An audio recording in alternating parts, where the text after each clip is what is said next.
Project Highrise is essentially a city builder, but instead of horizontal construction, you have vertical construction. It's a 2D skyscraper builder and management game featuring some minor scenarios, but mainly it has a sandbox mode where you can build your skyscraper to the best of your ability in varying economic conditions. The gameplay essentially revolves around micromanaging the constructing, placing, and utilizing of every single tile on the map. And when I say utilizing, I don't mean making use of something. I mean setting up the utilities in the most annoying, repetitive, and drudgerous nature I have ever seen in a building sim. You place offices, stores, apartments, or whatever you so choose to place, as there are no real cons to focusing on something. In fact, you're sort of penalized when you place different types of rooms on a single floor, because they all require different utilities, which makes you then have to set up the ones you're missing. You have to keep a good eye on economic conditions, because when they go down, some of your inhabitants will leave and take the room with them. And yes, I'm serious, they take the room with them.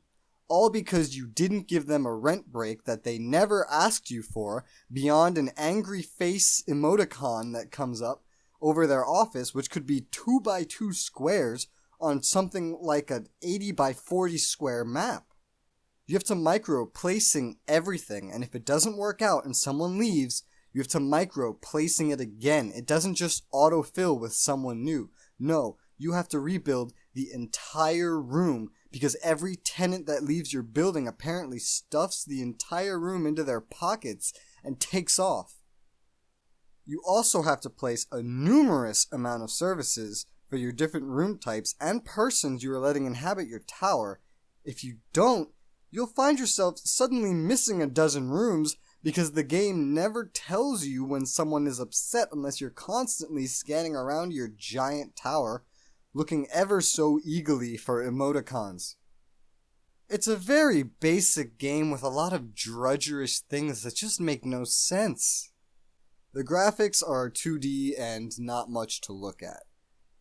Their lack of quality doesn't help your search for negative emoticons, and the sounds, which only matter when you zoom in close to your tower, otherwise they don't play at all, are boring and bland and ambient.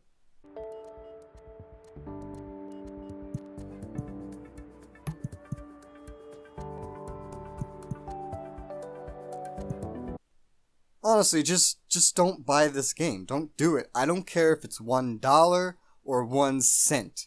It's frustrating and bad and not worth your time. There are much better building and management games out there than this one, and there's plenty of them.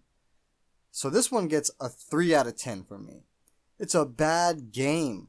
It has a base that works, but it's a horribly designed base. It doesn't even have any depth to make up for any of it, considering the fact that I covered all of it in one category. It's just not worth it. Well, if you like hearing me rant or want to see more reviews on games that are actually good, then don't forget to hit the subscribe button. And thank you for watching, and I'll see you guys on the next Res Reviews.